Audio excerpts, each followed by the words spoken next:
Sharma tell centre में आपका स्वागत है। मेरा नाम है राजू शर्मा। सब्सक्राइब करें, नोटिफिकेशन के लिए बेल आइकन दबाइए। शर्मा टेल सेंटर में आपका स्वागत है। दोस्तों, वीडियो विशेषकर एनएस विद्यार्थियों के लिए बनाया गया है, यहाँ पे जो 12th क्लास में पढ़ते हैं और जिनका एक विषय है हिंदी।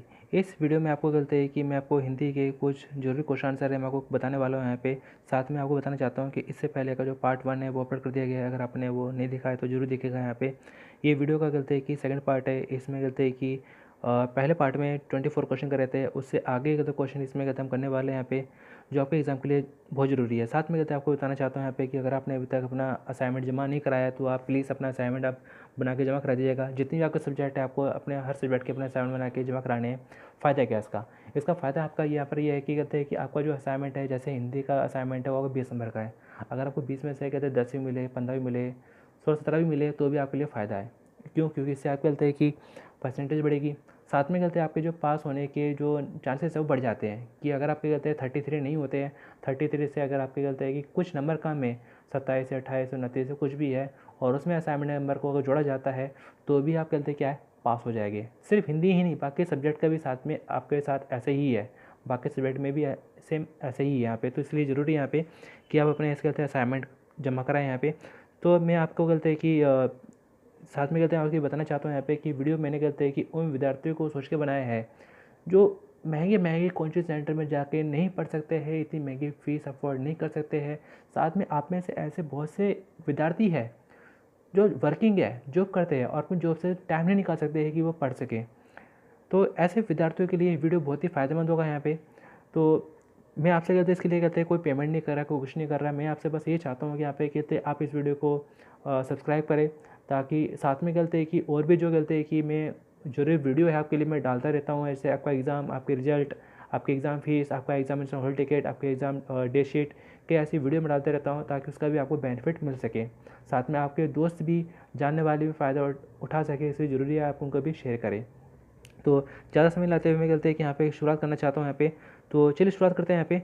जैसे कहते हैं कि यहाँ पे कहते हैं 25 क्वेश्चन है यहाँ पे।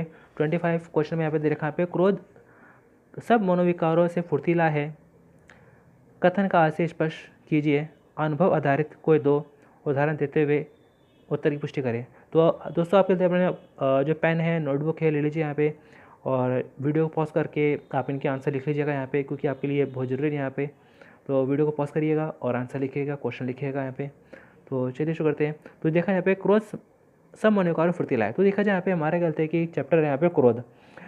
क्रोध में जो है यहाँ पे बताया गया है कि क्रोध हमें कई बार फ़ायदा देता है, कई बार हमें नुकसान देता है। जब हम किसी के ऊपर देखते हैं कि कहते हैं कोई किसी दुर्बल के ऊपर, किसी कमज़ोर के ऊपर अत्याचार हो रहा है, गलत हो रहा है, तो ऐसे हमारे अंदर कहते हैं गुस्सा आ जाता है, और हम कहते हैं कि जो जाते हैं डांटते हैं, फटकारते हैं, झगड़ा करते हैं, लड़ाई करते हैं। तो ऐसे में कहते हैं कि हमारा फ़ायदा, हमारा जो क्रोध है हमें फ़ायदा पहुँचाता है। कई बार कहते हैं क्या होता है कि क्रोध के कारण हमें घाटा होता है, नुकसान होता है। क्रोध के कारण कहते हैं कि हम कहते हैं कई बार कहते हैं कि हम अपने रिश्तेदारों से नाते तोड़ लेते हैं, क्योंकि गुस्सा इतना ज़्यादा हो जाता है कि हम आगे की भविष्य की नहीं सोचते हैं, और अपने गलते हैं कि परिजनों से ही गलते हैं कि गुस्से में नातेदारी तोड़ लेते हैं, बातचीत करना बंद कर देते हैं। और क्रोध के बारे में एक बात ये भी कही है यहाँ पे कि क्रोध कहते हैं जैसे आचार्य मुरब्बा है, और उसके बारे में आपको बताऊंगा मैं भी। तो चलिए शुरुआत करते हैं यहाँ पे।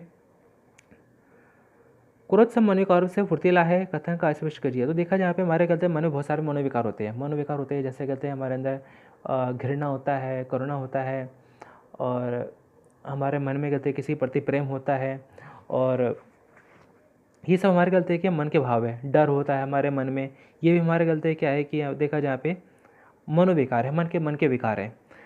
ठीक है, तो इसमें देखा जाए यहाँ पे क्रोध एक ऐसा मनोविकार है, हमारा मन का ऐसा विकार है जो सबसे ज़्यादा तेज है, सबसे ज़्यादा फुर्तीला है। अगर हमें डर आएगा तो धीरे धीरे डर आएगा, किसी के प्रति प्रेम आएगा तो धीरे धीरे आएगा, आ सकता है, किसी के प्रति में घृणा होगी, लालच होगा, तो भी कहते हैं धीरे धीरे होगा। लेकिन क्रोध एक ऐसा मनोविकार है जो तुरंत आता है, फुर्तीला होता है सबसे तेज में। क्रोध नामक मनोविकार अन्य मनोविकार की तुलना में अत्यधिक चंचल होता है, आवेशपूर्ण होता है, वह अपने फुर्तीलेपन को तुरंत ही प्रकट करने लगता है। इस प्रकार यह मनोविकार सभी मनोविकारों की तुलना में कहीं ज़्यादा आवेग लिए होता है। जब हमें कोई व्यक्ति थप्पड़ मारता है तो हम उसे तत्काल थप्पड़ का जवाब देते हैं। इससे साबित होता है कि क्रोध सभी मनोविकारों से फुर्तीला है।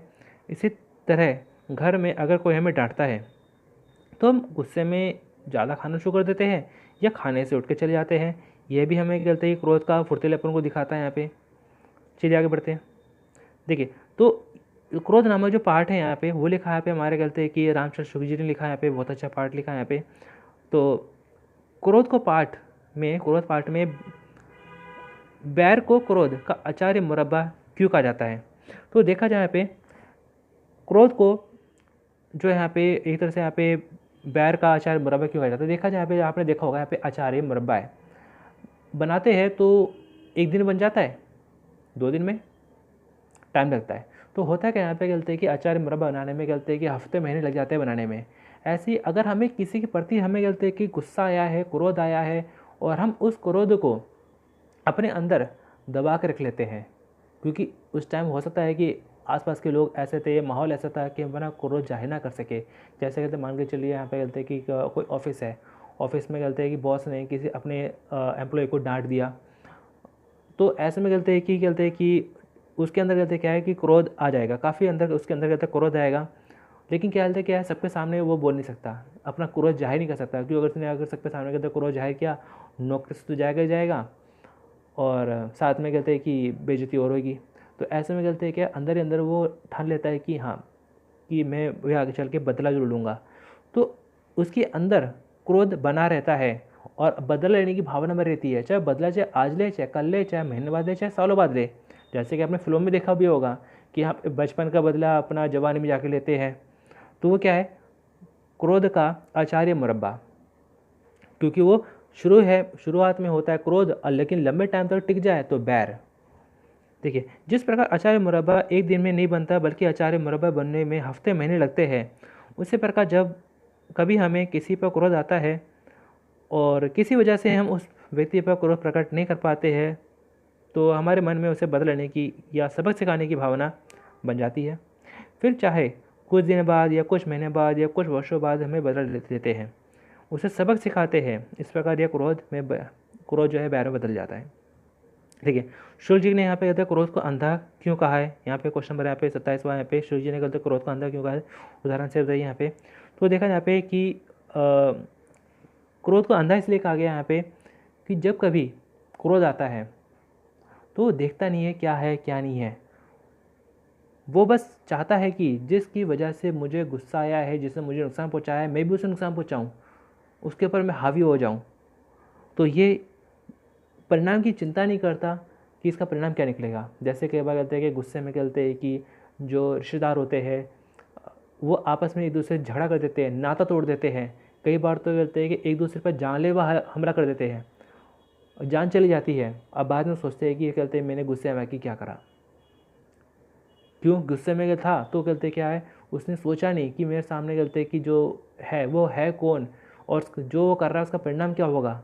उसने बस अपना क्रोध को शांत करना है। क्रोध शांत कैसे होगा कि जिसकी वजह से क्रोध आया है उसको हानि पहुंचानी, उसको नुकसान पहुंचाना है। इसलिए यहाँ पे कहते हैं शुक्ल जी ने कहते हैं यहाँ पे क्रोध को अंधा कहा है, क्योंकि परिणाम की परवाह नहीं करता, कौन सामने क्या होगा क्या नहीं होगा कुछ परवाह नहीं करता। इसलिए यहाँ पे शुक्ल जी ने यहाँ पे क्रोध को अंधा कहा है। शुक्ल जी ने क्रोध को अंधा कहा है क्योंकि क्रोध करने वाला व्यक्ति कारण परिणाम बिना सोचे समझे लाल पीला होकर अकेले ही कई शत्रुओं पर टूट पड़ता है, जिस कारण उसकी हार होती है, समाज में उसका साथ नहीं देता। जब कोई परिणाम या विचार किए बिना, अपनी शक्ति युवा सामर्थ्य को आके बिना और योजना बनाए बिना विपक्ष पर टूट पड़ता है, तो उसकी असफलता निश्चित रूप से होती है। इसे क्रोध का अंधापन कहा जाता है। चलिए आगे बढ़ते हैं। देखा जाए यहाँ पे एक और यहाँ पे हमारे कहते हैं कि कविता है, कविता आती है यहाँ पे कहते हैं कि मुझे कदम कदम पर कविता का केंद्रीय भाव लिखिए। यानी कि हमारे कहते हैं कि कवि जी यहाँ पर है गजानन माधव मोती के बहुत जी, जो कि कहते हैं यहाँ पे मुझे कदम कदम पर, यानी कि उनमें इन्होंने कहते हैं कवि जी ने कहते ये कहा है यहाँ पे कि और लेखक होगे और कवि होगे और रचनाकार होगे जिनके पास विषयों की कमी है, जिनके पास विषय ही नहीं है कि वो लिखे क्या लिखे, किस पर लिखे। लेकिन यहाँ पे जो कवि है वो कहते हैं कि मेरे पास कहते हैं कि विषयों की कमी नहीं है, मैं जाता हूँ एक विषय पर तो मुझे मिल जाते हैं सैकड़ों विषय, मैं एक कदम रखता हूँ तो चौराहा आता है। चौराहा के अंदर क्या होता है यहाँ पे, जहाँ चार राहें मिलती है, चौराहा जहाँ चार राहें मिलती है। जैसे कहते हैं या तो लेफ़्ट या राइट या आगे या पीछे, वो है चौराहा।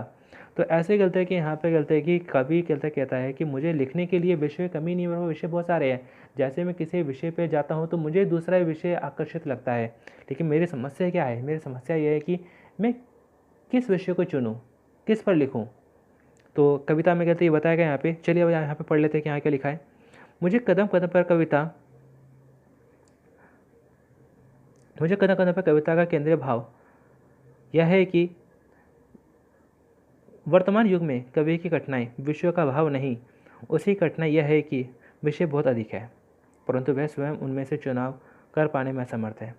वह सभी विषयों पर लिखना चाहता है क्योंकि सभी विषय उसे अपनी ओर खींचते हैं, और कवि का मानना है कि उसकी यह सोच गलत है कि प्रत्येक पत्थर हीरा होगा, या हर आत्मा बेचैन होगी, या हर मुस्कान सदा नीरा होगी, या फिर प्रत्येक वाणी में महाकाव्य की पीड़ा समाई होगी।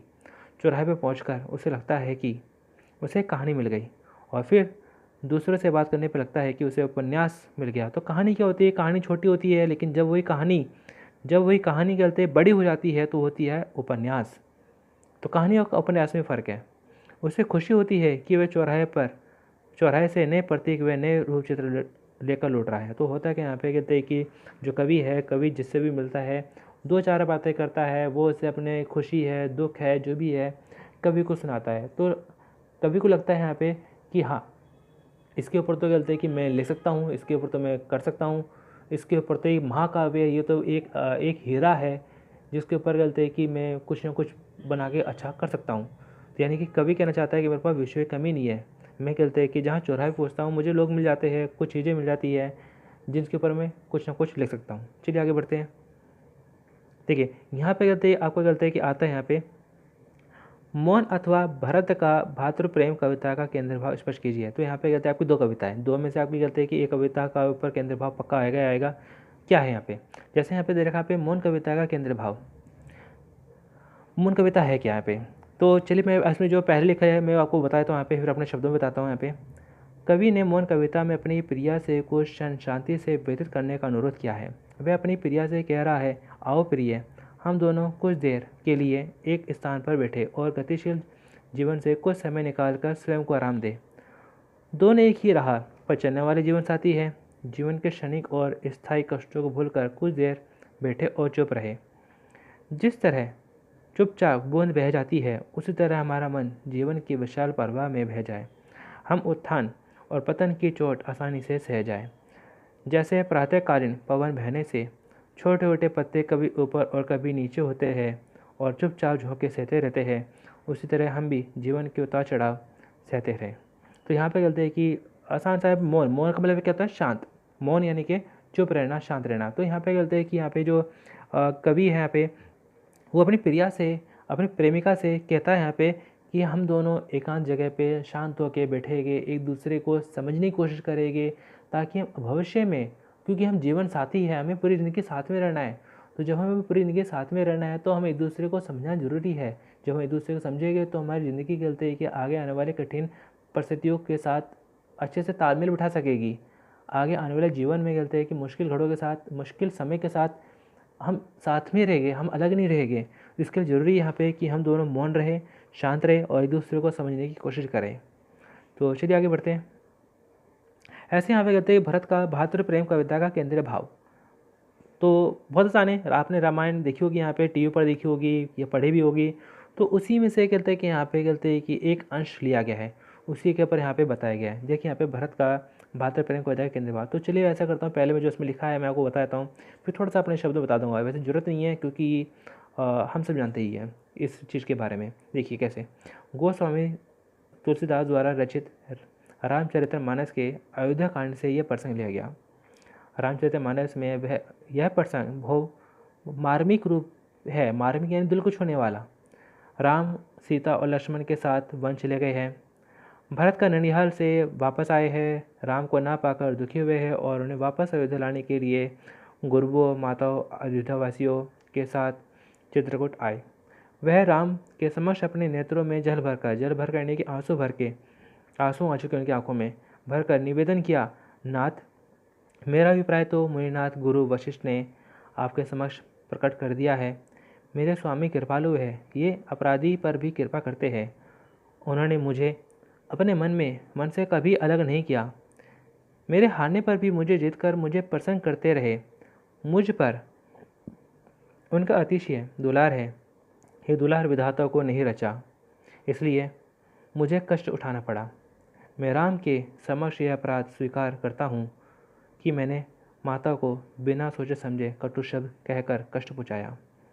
मुझे तो यही लगता है कि मेरे अपराधों पर दंड की व्यवस्था प्रभु राम ही कर सकते हैं। वस्तुतः इस प्रकरण के माध्यम से राम भरत का भातृ प्रेम देखने को मिलता है। तो इसमें होता क्या यहाँ पे कहते हैं कि जैसा कि आपको पता होगा, यहाँ पे दशरथ जी थे। दशरथ जी की 3 पत्नियाँ थी यहाँ पे, जिसमें से केकई थी। केकई ने यहाँ पे जो दशरथ जी से थे उनसे कहते हैं वरदान मांगा था। 2 वरदान मांगे थे। पहला वरदान था यहाँ पे कि भरत को जो है राजा बनाया जाए। दूसरा वरदान मांगा था कि राम को जो है 14 वर्ष का वनवास दिया जाए। दशरथ जी है वो, उन्हें इस बात की कोई परेशानी नहीं थी, कोई आपत्ति नहीं थी कि भरत को राजा बनाया जाए, लेकिन आपत्ति इस बात पे थी कि राम को वनवास ना भेजा जाए। क्योंकि राजा कोई भी बने, उनके चारों बेटे में से राजा कोई भी बने, कोई परेशानी नहीं, लेकिन कहते हैं कि राम को कहते हैं कि उनसे अलग कर दिया गया, उनसे दूर कर दिया गया, उनको वनवास भेज दिया गया, ये उन्हें पसंद नहीं था। तो क्या हुआ यहाँ पे, इसी वियोग में कहते हैं उनकी मृत्यु हो गई और राम को वनवास हुआ। जब कहते हैं कि भरत कहते हैं कि अपने ननिहाल से, ननिहाल यानी नानी के घर, जब नानी के घर से, अपनी नानी के घर से कहते हैं कि अपना भरत आते हैं और उन्हें पता चलता है इन सब के बारे में, तो वो जो है केकई को कटु शब्द कहते हैं यहाँ पे। और राम को लेने के लिए, राम सीता लक्ष्मण सबको लेने के लिए जो है यहाँ पे अपने माताओं के साथ में, अपने गुरुओं के साथ में, अयोध्या वासियों के साथ में अब चल देते हैं यहाँ पे वन की ओर कि लेकर आना है यहाँ पे। जब जाते हैं तो वो काफ़ी दुखी है यहाँ पे। जाते हैं तो वहाँ पे मिलते हैं तो कहते हैं यहाँ पे कि जो है मुझे जो है यहाँ पे मेरी वजह से आपको इतने कष्ट सहना पड़ा, इतना गलती कि कुछ हो गया, सिर्फ मेरी वजह से, मैं आपका अपराधी हूँ, मुझे दंड दिया जाए। तो इस पर भी गलती है कि जो राम है, राम कहते हैं कि नहीं, जो भी है पिताजी के वचन थे, वचनों को निभाना जरूरी है यहाँ पे। और उन्हें दुख भी होता है कि उनके पिताजी नहीं रहे यहाँ पे, लेकिन पिताजी नहीं रहे कोई नहीं, लेकिन उनके वचन है, उनके वचनों का पालन जरूरी है। अगर पिताजी होते, अगर वचन वापस ले लेते तो शायद कुछ हो सकता था, लेकिन अब वो नहीं है, तो उनके वचनों का पालन जरूरी है। तो ऐसे में कहते हैं कि यहाँ पे जो यहाँ पे राम जी भरत जी काफ़ी बातचीत होती है।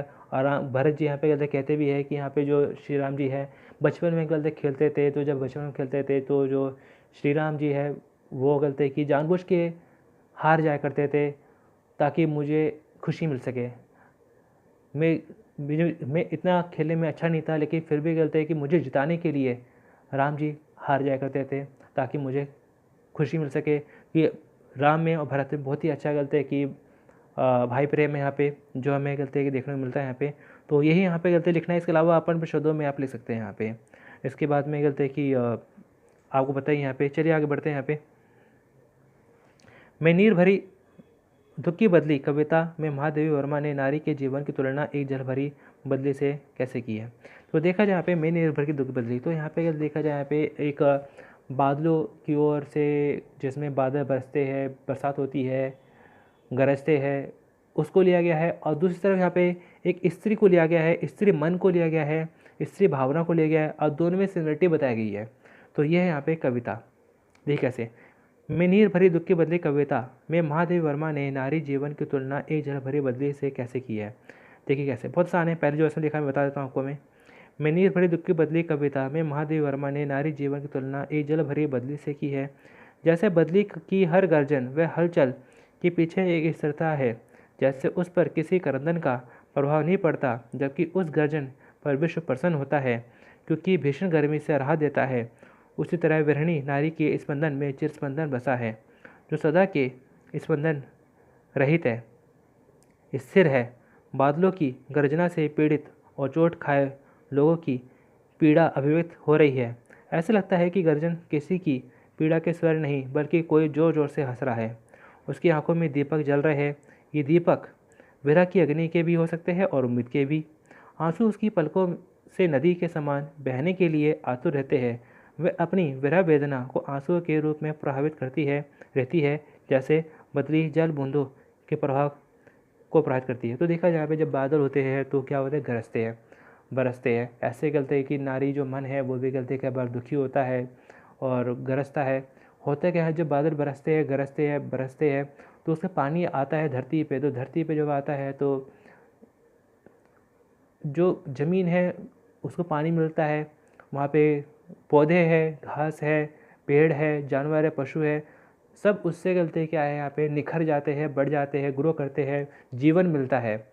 ऐसे ही गलते कि यहाँ पे जो नारी जो मन है वो भी गलते कई बार खुश होता है, कभी दुख होता है, उसकी आंखों से भी गलते कई बार गलते कि आंसू निकलते हैं यहाँ पे, उसको उसका भी गलते कई बार क्रोध होता है यहाँ पे। तो वो भी गलते आगे चल के जीवन के लिए काफ़ी अच्छा होते ही होता है। तो चलिए आगे बढ़ते हैं। ठीक है, भरत का अपने बड़े भाई श्री राम के प्रति आदर और प्रेम की प्रसन्नता की पुष्टि आज के संदर्भ में करी है। यानी कि इसमें कहा गया कि भाई जैसे कहते हैं कि राम और भरत के बीच में जो भाई प्रेम था, क्या आज वो है? बिल्कुल नहीं है। देखिए कैसे भरत का आज के संदर्भ में नहीं दिखाई देता। आज तो भाई भाई को दुश्मन बना हुआ है। भाई में ना तो आदर भाव रहा है और ना विश्वास। आज के युग में केवल धन का संबंध सबसे बड़ा समझा जाने लगा है। आज समाज को सुव्यवस्थित करने की ज़रूरत है। यह तभी संभव है जब भाइयों में उस तरह का प्रेम भाव की स्थापना हो जैसे भरत और राम का प्रेम भाव था। चलिए आगे बढ़ते हैं। देखिए एक और यहाँ पे क्वेश्चन आता है, यहाँ पे आता है परशुराम के उपदेश और मैं नीर भरी दुख की बदली कविता का केंद्रीय भाव 40 से 50 शब्दों में करिए।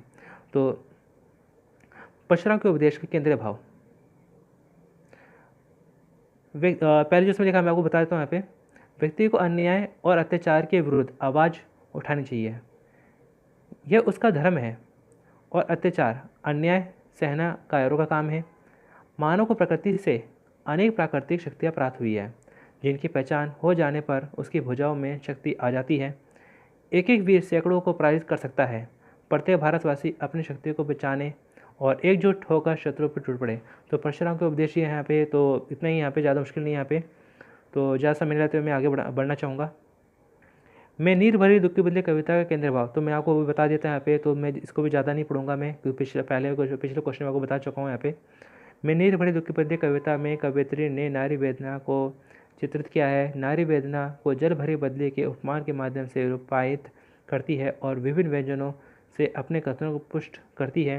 वह नारी की त्याग और समर्पण की मूर्ति मानती है। आंसू से भरी वेदना में पग पग संगीत में होने पर चिंता का भार लिए हुए मिट्टी में प्राण संचार करने वाली नारी की पीड़ा प्रकट करती है। चलिए आगे बढ़ते हैं।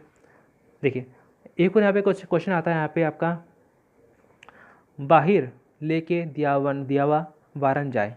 प्रस्तुत वर्ग में रहीम ने गरज प्रेम का अत्यंत सुंदर वर्णन किया है, बताइए। देखिए यहाँ पे बाहर लेके दियावन जाए में यहाँ पे आगे भी है, लेकिन मैंने से इतना लिखा है यहाँ पे। तो होता क्या है इसमें गलती है कि एक स्त्री के बारे में बताया गया है जिसकी शादी हो चुकी है और वो गलती है कि अपने शाम को अपने पति का इंतजार कर रही है, जिसकी सास भी है, ननंद भी है, और काफ़ी आतुरता से अपने पति का इंतजार कर रही है। और लेकिन यह है कि गलती है कि उसके सास है, उसकी ननंद है, ये जान ना ले, ये भाप ना ले कि हाँ ये तो बहुत अपने पति का इंतजार कर रही है, बेसब्री से इंतजार कर रही है, ये भाप ना ले। इसलिए एक दिया है उसे बुझा देती है और फिर थोड़ी देर में उसको जला देती है, फिर बुझा देती है, ताकि गलते कि यानी दिया जलाना उसकी उम्मीद है, उसकी आतुरता है, उसके पति की प्रतीक्षा करने की उसकी जो भावना है, प्रेम है, वो है।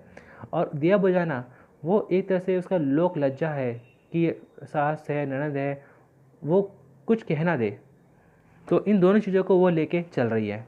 तो देखिए यहाँ पे होता क्या है, रहीम ने इस दोहे में गृहस्थ प्रेम का सुंदर चित्रण किया है। वे एक ऐसे परिवार का चित्रण कर रहे हैं जिसमें सास, नंद आदि है, पर वहाँ रहने वाली स्त्री अपने पति की आतुरता से प्रतीक्षा करते हुए परिवार की मर्यादा का पालन कर रही है। शाम होने पर नायिका प्रिय की प्रतीक्षा कर रही है, बार बार दिया जलाती है, लेकिन उसके मन की बेचैनी कहीं सास नंद ना भाप ले इसे बुझाती भी है। सौंदर्य यह है कि प्रिय प्रतीक्षा भी है और लोक मर्यादा भी है, यानी पति की प्रतीक्षा भी कर रही है और सास नंद की तरफ से लोक मर्यादा भी करते की बता रही है। चलिए आगे बढ़ते हैं। देखिए एक और यहाँ पे क्वेश्चन आता है आपके यहाँ पे, प्रभु जी तुम चंदन हम पानी, पद में संत रैदास ने ईश्वर की उपमा कई उपनामों से दी है, इसे स्पष्ट कीजिए। तो यहाँ पे देखिए बहुत आसान है। देखिए यहाँ पे गलती है कि जो यहाँ पे रैदास ने अपने आप को, ईश्वर को दो चीज़ों से कंपेयर किया है। एक हाई लेवल की चीज़ जो ईश्वर है और एक लो लेवल की चीज़ जो उसके लिए ज़रूरी है लेकिन दो लेवल की है, वो क्या है? रैदास। देखिए कैसे, कवि रैदास जी ने ईश्वर की उपमा चंदन बादल से की है। इस प्रकार समझा जा सकता है जैसे ईश्वर चंदन है मैं पानी हूँ, यानी ईश्वर कहते हैं चंदन के समान कीमती है और मैं पानी हूँ, यानी पानी और चंदन जब दोनों को गलते है कि मिला के घिसा जाए तो चंदन अपना कुछ अंश पानी में मिला देता है और उसी चंदन वाले पानी से लोग अपना जैसे टीका है वो लगाते हैं, दूसरे काम वगैरह है वो करते हैं। इसलिए जो ईश्वर है वो चंदन के समान कीमती है और उस चंदन के लिए थोड़ा सा जो ज़रूरी है वो पानी मैं हूँ, यानी कि रैदास है। ईश्वर बादल है मैं मोर हूँ, यानी ईश्वर कहते हैं बादल के समान विशाल है, जीवन देने वाले हैं, पानी देने वाले हैं और उन बादलों को, बरसात को देख के बादलों को नाचने वाला मैं एक छोटा सा एक मोर हूँ। ईश्वर चांद है मैं चकोर हूँ, तो यहाँ पे चकोर क्या होता है? एक तरह का पक्षी होता है यहाँ पे जो चांद की और विशेष ध्यान लगा के बैठता है यहाँ पे। और चांद बहुत बड़ी चीज़ है जो एक ईश्वर के समान है। और चकोर रैदास जी है, चकोर रैदास जी के समान है यहाँ पे। ईश्वर दीपक है मैं बाती हूँ, तो जैसे कि आपने देखा होगा यहाँ पे कि जो दीपक होता है, दीपक में तेल भी है, रोशनी सब कुछ है यहाँ पे, लेकिन अगर उस दीपक में गलते बाती ही ना हो तो वो जलेगा नहीं। इसलिए यहाँ पे गलते कि ईश्वर जो यहाँ पे दीपक के समान मूल्यवान है और उस दीपक में छोटी सी गलती जो चीज़ है वो है बाती, वो रैदास है। ऐसे यहाँ पे ईश्वर मोती है मैं धागा हूँ, यानी बहुत सारे जब मोतियों को मिलाया जाए और उस मोतियों में से धागा पिरोया जाए तो बनती है मोतियों की माला। इसलिए मोती तो बहुत कीमती है, लेकिन कहते हैं कि जो उसमें धागा है, धागा कहते हैं कि ज़्यादा मूल्यवान नहीं है, लेकिन वो धागा उस मोतियों की माला बनाने के लिए ज़रूरी है। तो ऐसे में कहते हैं जो ईश्वर है वो मोती के समान है और मैं यानी कि रैदास जी वो धागे के समान है। चलिए आगे बढ़ते हैं। ठीक है, कुछ यहाँ पे आपको कहते हैं कि कुछ व्याकरण टाइप कुछ क्वेश्चन आ जाते हैं यहाँ पे।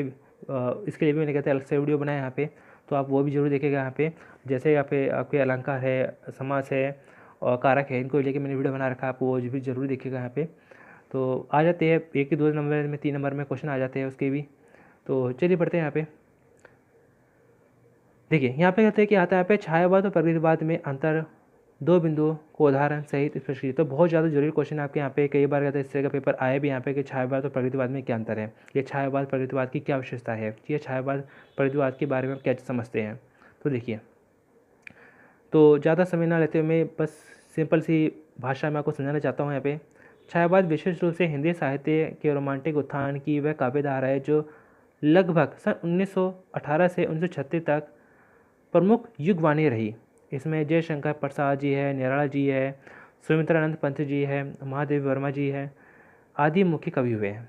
ये सामान्य रूप से भावोच्छ्वास प्रेरित स्वच्छंदन कल्पना वैभव की व स्वच्छंदन प्रवृत्ति है जो देश कालगत वैशिष्ट्य सात संसार की सभी जातियों के विभिन्न उत्थानशील युगों की आशा आकांक्षा निरंतर व्यक्त करती रही है। स्वच्छंदता की इस सामान्य भावधारा की विशेष अभिव्यक्ति का नाम हिंदी साहित्य छायावाद पड़ा। आसान है, तो ये आपको करना पड़ेगा क्योंकि आपके लिए कहते हैं थोड़ा सा मुश्किल है लेकिन ज़रूरी है, ये पेपर में इस तरह का आते हैं छायावाद और प्रगतिवाद, तो थोड़ा सा करना पड़ेगा आपको यहाँ पे। प्रगतिवाद का अभिप्राय होता है साहित्य आंदोलन अथवा वाद से, यानी कि प्रगति करना, जिसमें मानव को उसकी यथार्थ दशा से अवगत कराने से निरंतर प्रगति अथवा उत्कर्ष की प्रेरणा दी जाती है। प्रगतिवाद का उद्देश्य साहित्य में यथार्थवाद की स्थापना करना। प्रगतिवाद का प्रारंभ 1936 से माना जाता है। चलिए आगे बढ़ते हैं। देखिए, एक होता है यहाँ पे निर्गुण भक्ति, एक होता है सगुण भक्ति।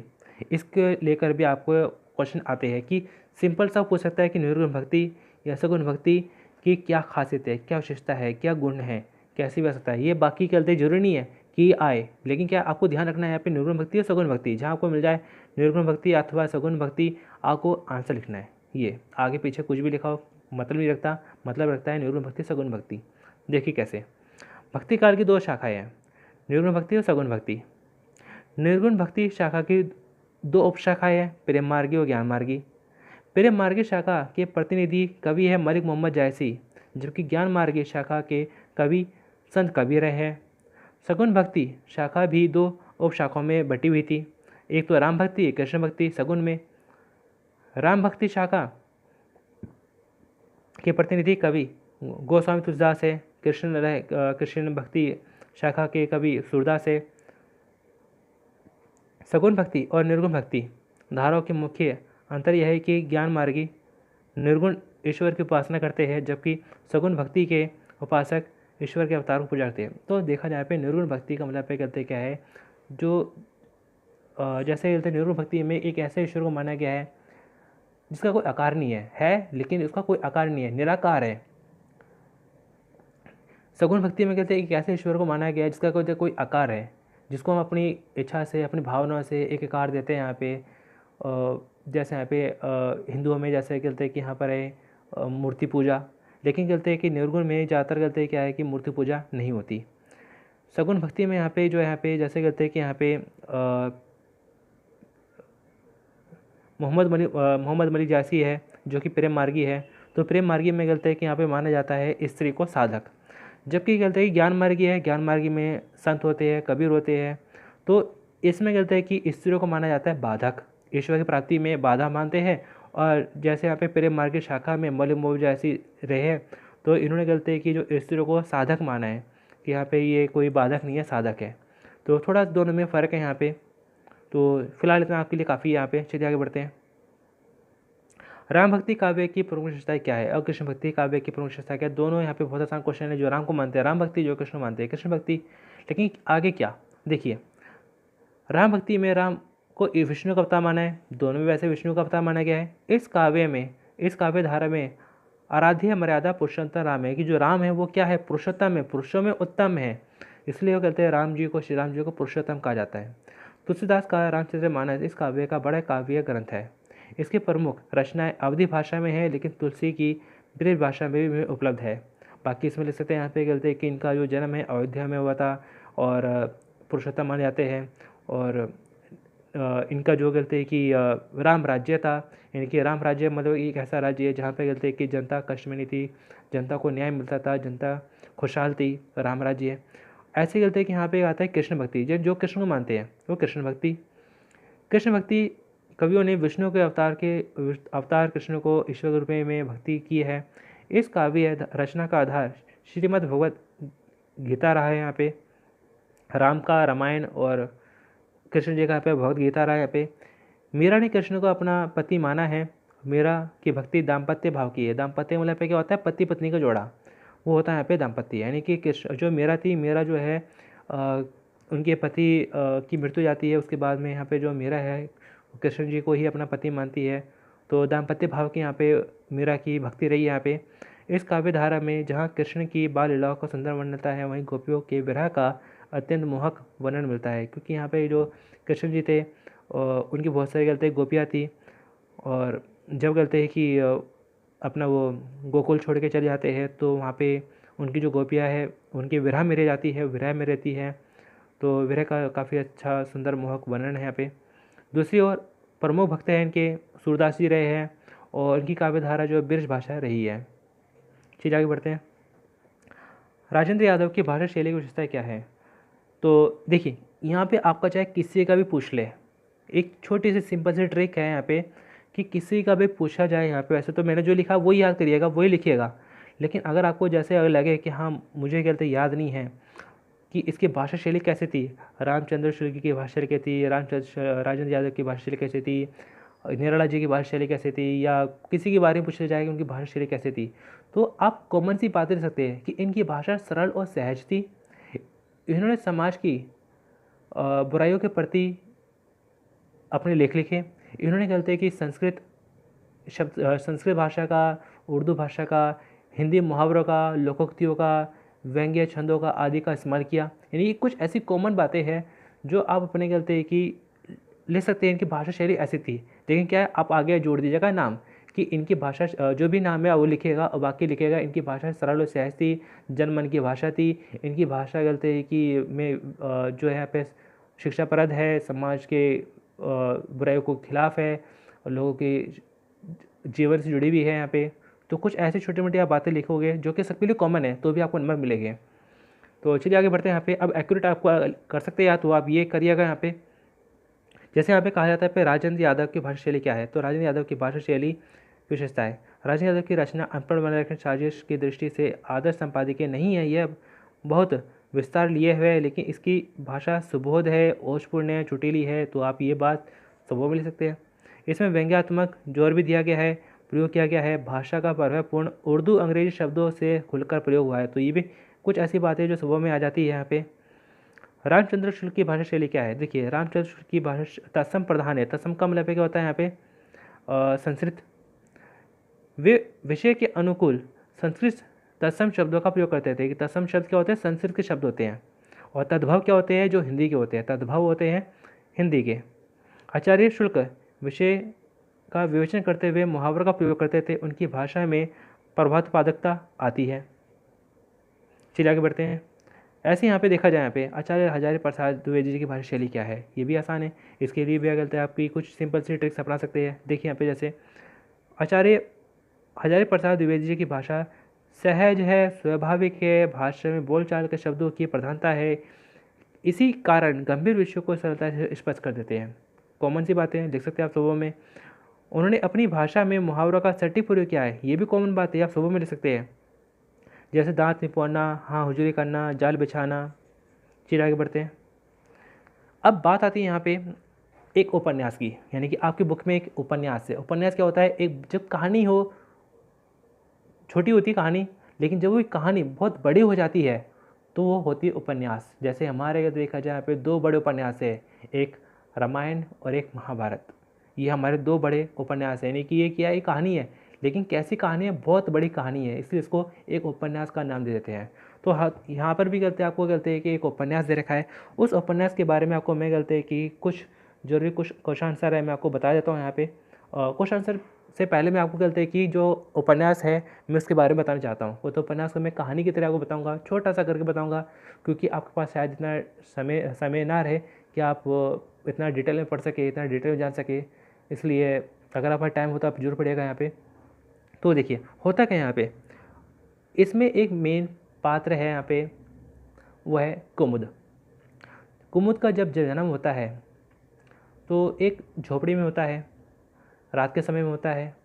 जब उसका जन्म होता है तो जब जन्म होता है तो जन्म होते ही यहाँ पे ऐसा लगता है कि जैसे उस झोपड़ी में किसी ने गलते है कि पूर्णिमा का चांद रख दिया हो। बहुत उजाला हो जाता है, रोशनी जाती है,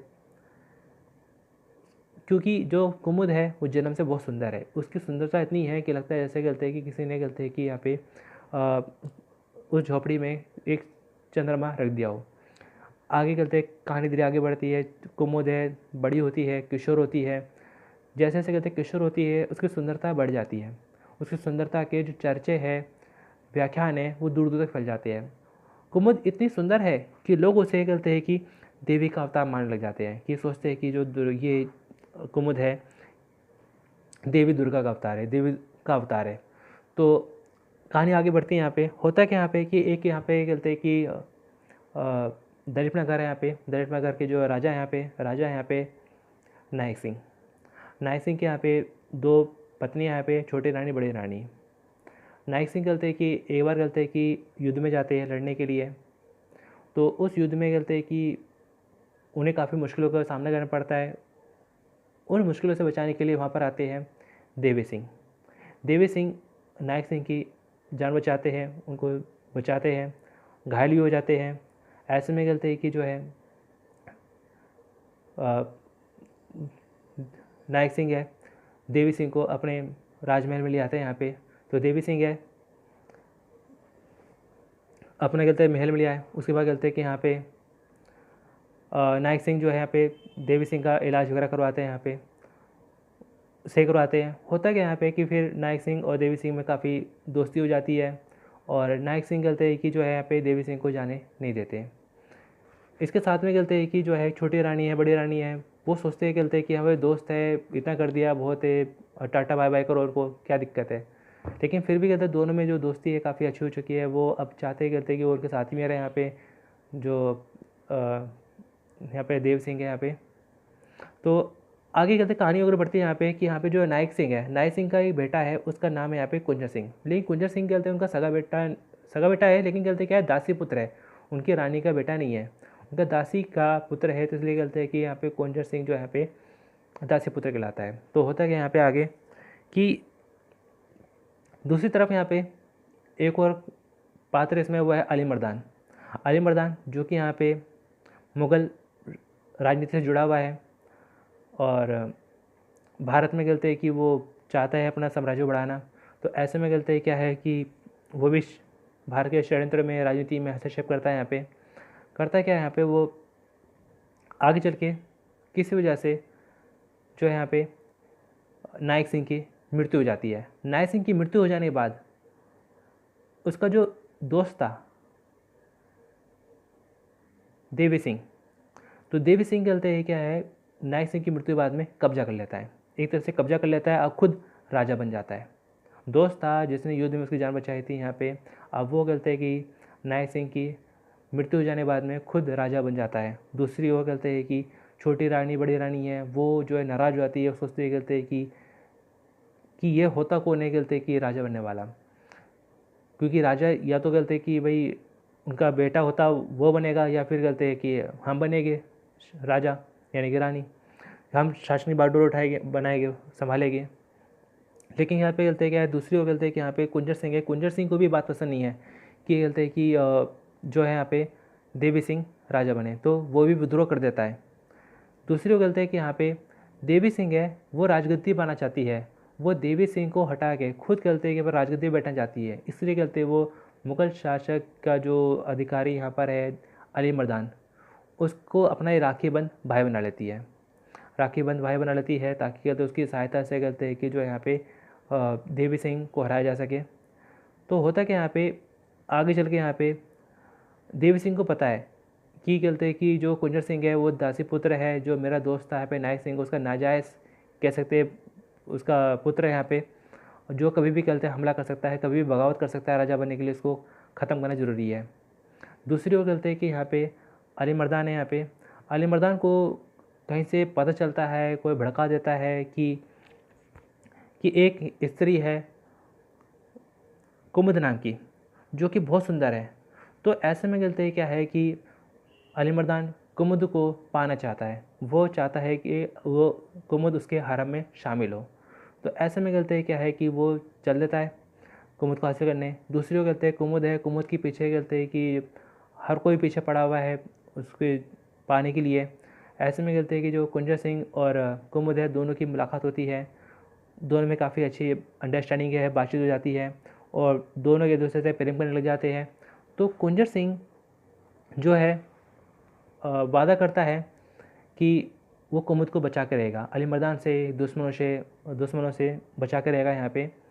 तो वहाँ से कहते हैं कि भाग जाते हैं वो आगे कहीं दूसरी जगह जाके शिफ्ट हो जाते हैं।